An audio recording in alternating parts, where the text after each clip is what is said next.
Hello everyone, कमाघणी and welcome to the world of Selgaon. फिर से मैं आप लोगों के सामने हमारी सीरीज भैरवी का छठा एपिसोड लेकर। पिछले एपिसोड में शुक्ला जी ने राघव को राजकुमारी कमौलिका की कहानी सुनाई।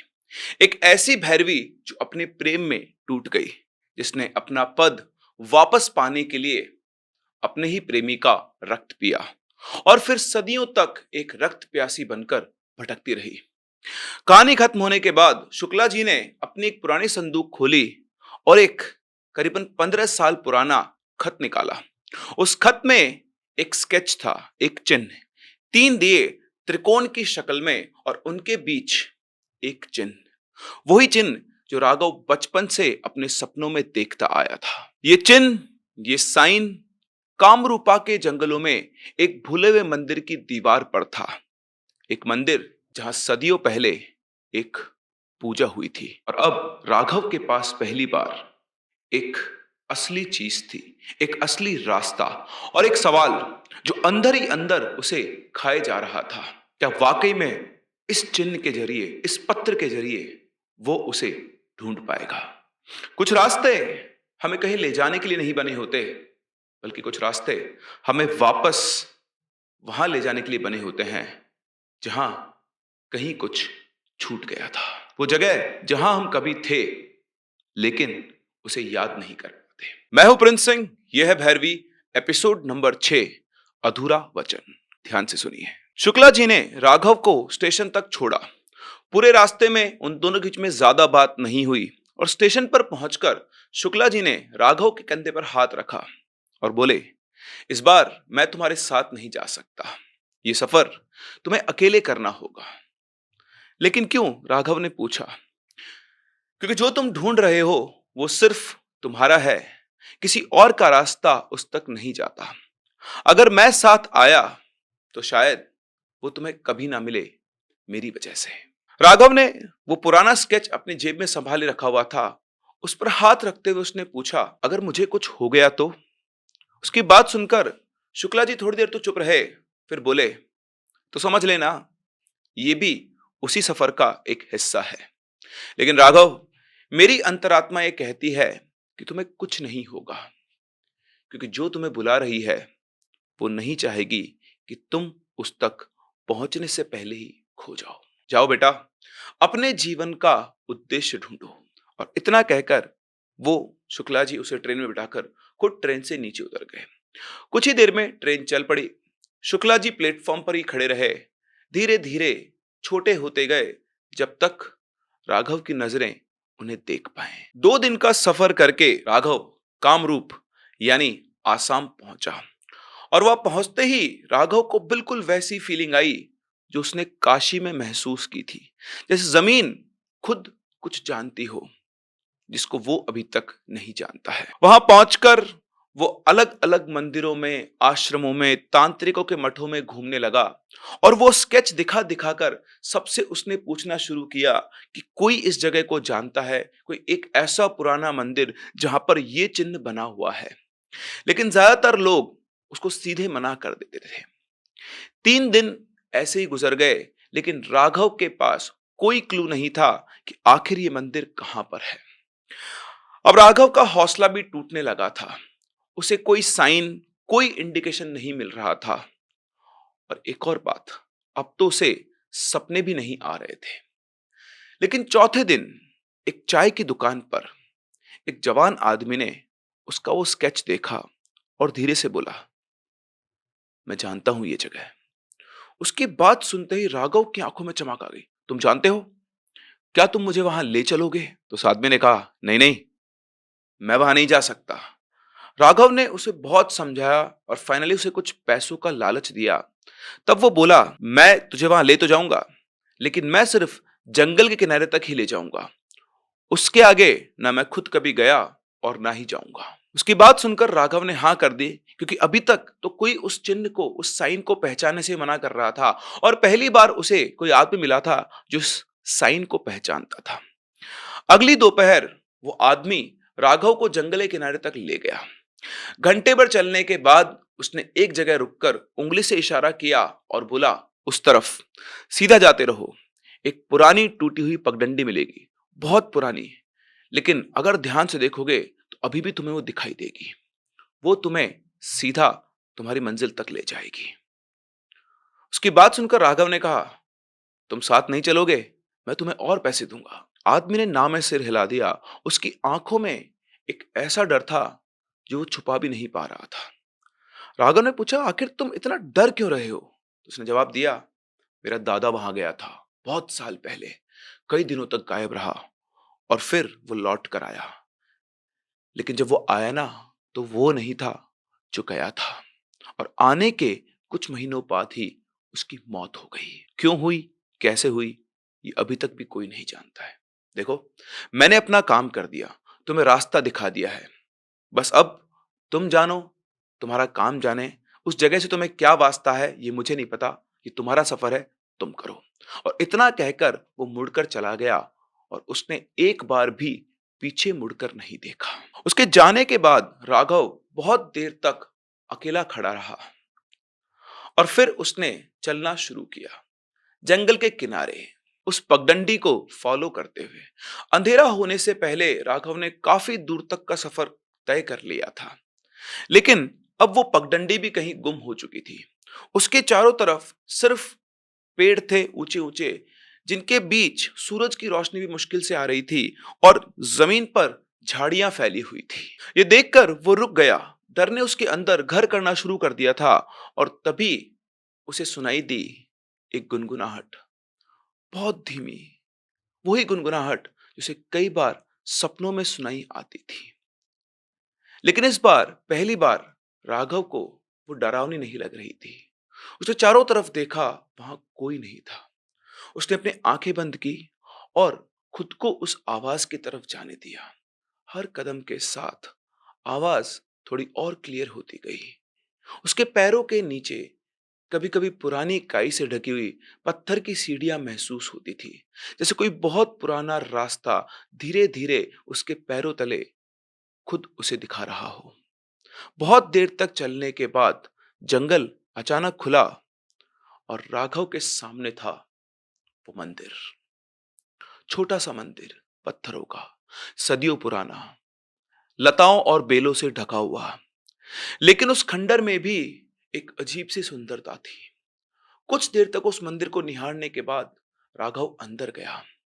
अंदर जाने के बाद उसने अपनी जेब से वो पेपर, वो खत निकाला और मंदिर की दीवारों की तरफ देखने लगा। और कुछ ही देर में उन धुंधली दीवारों के ऊपर उसे वही चिन्ह, बिल्कुल वैसा ही जैसा उसके सपनों में आता था, पत्थर पे खुदा हुआ था, सालों की धूल के नीचे, लेकिन फिर भी साफ दिखता हुआ।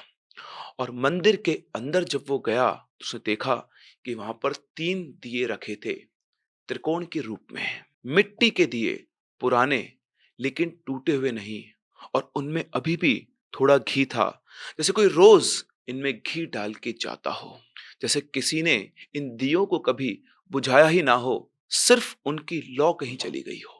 अब राघव उन त्रिकोण वाले दियों को देखते एक ट्रांस के स्टेट में चला गया। उसके हाथ अपने आप आगे बढ़े, जैसे उसने ये पहले भी किया हो, जैसे उसका शरीर उस याद को रखता हो जो उसका मन भूल चुका था।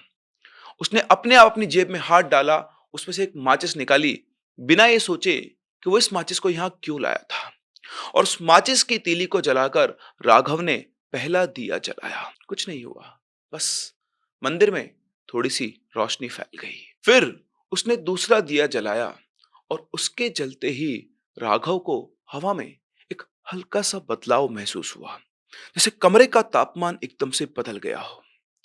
और इसके बाद जैसे ही राघव ने तीसरा दिया जलाया, उसकी आंखों के सामने दुनिया घूमने लगी, जैसे आप किसी फास्ट स्पीड झूले के ऊपर घूमते हो और घूमने टाइम जैसे आपके सामने पूरी दुनिया घूमती है, ऐसे पूरी तरह से पूरी दुनिया राघव के सामने घूमने लगी। और घूमते घूमते उसे दिखने लगे फ्लैशेस। राघव अपनी आंखों से किसी और की जिंदगी देख रहा था, एक युवक जिसका नाम था देवव्रत।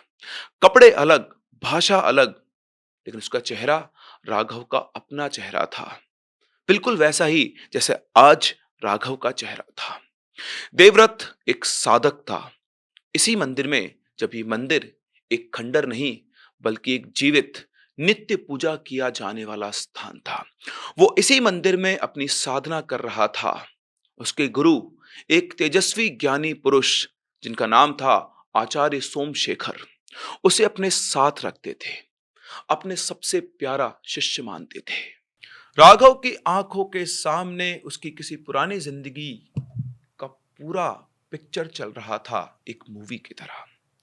आचार्य उससे कहते थे, पुत्र, तुम में वो शक्ति है जो मैंने कई सालों में किसी और शिष्य में नहीं देखी। तुम उस स्तर तक पहुंचोगे जहां बहुत कम लोग पहुंचते हैं। देवव्रत एक बहुत ही अनुयायी शिष्य था और अपने गुरु पर पूरा विश्वास करता था, अंधा विश्वास। सालों की साधना के बाद आचार्य सोमशेखर ने खुद देवव्रत को एक खास विधि सिखाई, एक ऐसी साधना जो बहुत कम साधक अपनी जिंदगी में पूरी कर पाते हैं। उन्होंने बताया कि ये साधना तुम्हें एक दैवीय शक्ति तक ले जाएगी, एक ऐसी शक्ति जिसका कोई नाम नहीं है। अगर वो तुम्हें स्वीकार कर ले तो तुम ऐसी शक्ति पाओगे जैसी आज तक किसी ने नहीं पाई। अपने गुरु की आज्ञा लेकर, गुरु दीक्षा लेकर देवव्रत ने साधना शुरू की। महीनों तक वो निरंतर मंत्रों का जाप करता रहा, पूरी विधि करता रहा। और एक रात उन 3 दियों के बीच देवी वो शक्ति पहली बार उसके सामने आई और राघव ने भी देवव्रत की आंखों से उसे देखा। और जो उसने महसूस किया वो कोई नया एहसास नहीं था, ये वही था जो राघव अपनी पूरी जिंदगी सपनों में महसूस करता आया था। जब देवव्रत को शक्ति के दर्शन हुए तो उसने देवव्रत से कुछ नहीं कहा, सिर्फ देखा। लेकिन उस देखने में एक वादा था, एक बंधन जो शुरू हो चुका था। अगले कई दिनों तक देवव्रत लगातार अपनी साधना करता रहा और धीरे धीरे उसके और उस शक्ति के बीच का बंधन गहरा होता गया। हर अमावस्या की रात वो उस मंदिर में आता, वो 3 दिए जलाता, वहां बैठकर वो मंत्र जाप करता और फिर वहां पर वो शक्ति आती। धीरे धीरे वो सिर्फ एक शक्ति का रूप नहीं रही, वो उसके लिए एक साथी की तरह बन गई, एक ऐसी उपस्थिति जिसके बिना देवव्रत की जिंदगी अधूरी लगती थी। जहां देवव्रत अपनी साधना में लीन था, वहीं आचार्य सोमशेखर ये सब कुछ दूर से देख रहे थे, खुश होते थे कि कोई उनका शिष्य है जो ऐसी असंभव साधना को भी सिद्ध कर रहा है। लेकिन कई बार देवव्रत ने अपने गुरुजी की आंखों में एक चीज देखी थी। जब वो उस देवी शक्ति के बारे में बात करता था, एक चमक होती थी गुरुजी की आंखों में जो श्रद्धा से ज्यादा किसी और चीज जैसी लगती थी। एक दिन आचार्य सोमशेखर ने देवव्रत को बुलाया और कहे, बेटा, अब समय आ गया है अंतिम विधि का, जिससे तुम्हारा और उस शक्ति का बंधन स्थायी हो जाएगा सदैव के लिए। अपने गुरु की ये बात सुनकर देवव्रत बहुत खुश हुआ। उसने पूरी निष्ठा से तैयारी की और वो रात आई जब उन्हें ये विधि करनी थी। पूरा मंदिर दियों से रोशन था। आचार्य खुद देवव्रत को ये विधि करवा रहे थे, मंत्र पढ़ते हुए देवव्रत का मार्गदर्शन कर रहे थे। अंतिम विधि में आचार्य ने कहा, साधक और देवी दोनों को एक साथ एक ही पल में अपना सब कुछ समर्पित करना होता है, तभी ये बंधन पूरा होता है। देवव्रत ने आंखें बंद की, देवी का आह्वान किया और वो शक्ति सामने प्रकट हुई। और इस बार कुछ इस तरह से जैसी पहले कभी नहीं हुई थी, पूरी तरह अपने पूर्ण स्वरूप में। और वही पल था जब शक्ति और साधक एक दूसरे के सामने पूरी तरह निहत्थे थे, वल्नरेबल थे, कमजोर थे। और उसी पल राघव ने देखा आचार्य सोमशेखर के हाथ में एक खंजर था। उनकी आंखों में अब कोई श्रद्धा नहीं थी, सिर्फ लालच था। वो चमक जो देवव्रत ने कुछ दिनों पहले देखी थी और उसे नजरअंदाज कर दिया था। माफी चाहता हूं देवव्रत, आचार्य ने कहा। उनकी आवाज में कोई पछतावा नहीं था। मैं सालों से इसकी खोज में था। मैंने तुम्हें ये सब कुछ सिर्फ इसलिए सिखाया क्योंकि मुझे पता था तुम्हारे जरिए मैं उस तक पहुंच सकता हूं। अंतिम विधि में साधक का समर्पण जरूरी है, लेकिन अगर साधक की जगह कोई और ले ले ठीक उसी पल तो बंधन उसके साथ बन जाता है। देवव्रत को कुछ समझ में आता उससे पहले ही सोमशेखर ने वो खंजर सीधा उसके सीने में उतार दिया। देवव्रत निढाल होकर जमीन पर गिर पड़ा और उसी समय उस पूरे मंदिर में गूंजी एक चीख, एक ऐसी चीख जो सदियों तक गूंजती रही। लेकिन अब बहुत देर हो चुकी थी, विधि अधूरी रह गई थी। लेकिन देवव्रत ने मरने से पहले उन तीनों दियों को बुझा दिया। ना आचार्य को बंधन मिला, ना देवव्रत का वचन पूरा हुआ, और देवव्रत के आखिरी पलों में उसने सिर्फ देवी की आंखें देखी। एक ही ख्याल था उसके मन में, मैं वापस आऊंगा चाहे कितना भी समय लगे। और तभी एकदम से राघव की आंख खुल गई। वो जोर से सांस लेते हुए जागा। वो मंदिर के फर्श पर पड़ा था।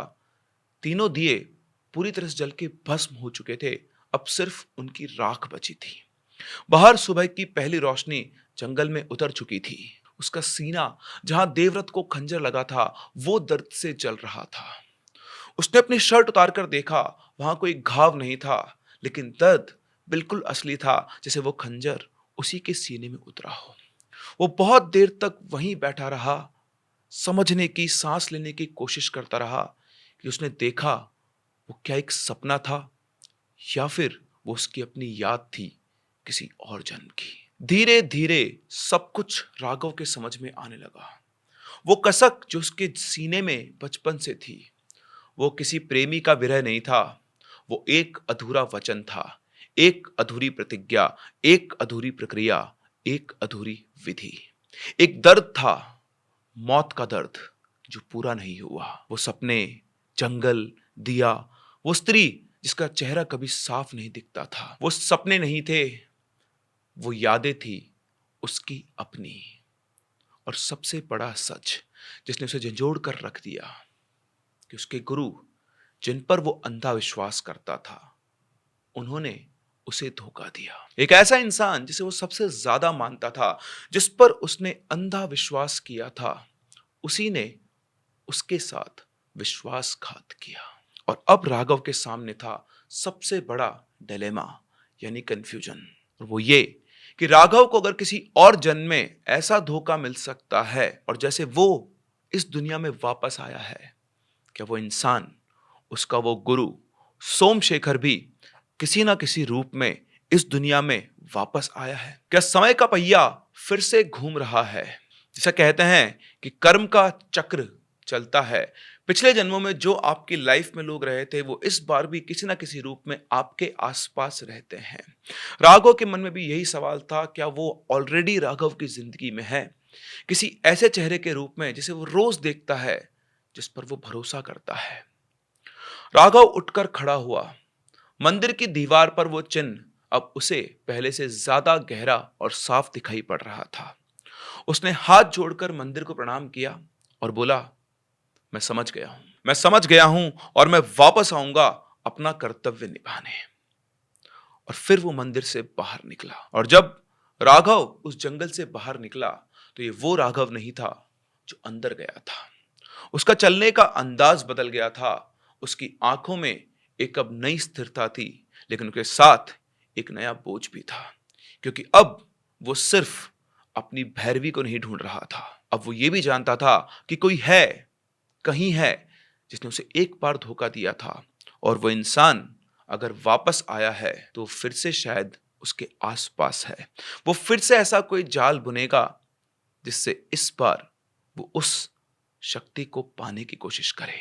वहां से निकलकर मन में कई सवाल लेते हुए धर्मशाला पहुंचा। उसके दिमाग में बार बार शुक्ला जी का नाम आ रहा था, क्योंकि इस जीवन में वही उसके गुरु थे।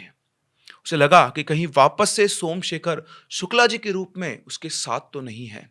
लेकिन फिर वो अपने आप को समझाता और इस ख्याल को मन से निकाल देता, और फिर से वो ख्याल उसके दिमाग में आ जाता। रात को धर्मशाला में बैठा हुआ जब वो गांव लौटने की तैयारी कर रहा था, उसने अपनी जेब में रखी हुई वो स्केच फिर से निकाली। वो उन 3 दियों को ढंग से देखने लगा और तभी उसकी नजर उस पेपर के एक कोने पर गई। वहां पर कुछ ऐसा था जो उसने उस पेपर में पहले नोटिस नहीं किया था। एक छोटा सा हल्का सा निशान। उसने उस निशान को देखा तो उसे दिखाई दिया कि वो एक अंगूठी का आकार था, जिसे बहुत हल्के से कागज के कोने में किसी ने बनाया हुआ था। एक बार देखने पर तो निशान समझ में नहीं आ रहा था, लेकिन बहुत ध्यान से जब देखा तो राघव को अपनी आंखों से उसमें एक अंगूठी दिखाई दी। क्या है ये अंगूठी? क्या ये अंगूठी ही उसे उस शक्ति के पास पहुंचने का रास्ता दिखाएगी? आखिर क्या राज है इस अंगूठी का, और कैसे एकदम से इस मंदिर से लौटने के बाद राघव को ये अंगूठी दिखाई दी? ये सब आपको जानने को मिलेगा हमारे अगले एपिसोड में। तब तक के लिए कीप लविंग, कीप लिसनिंग।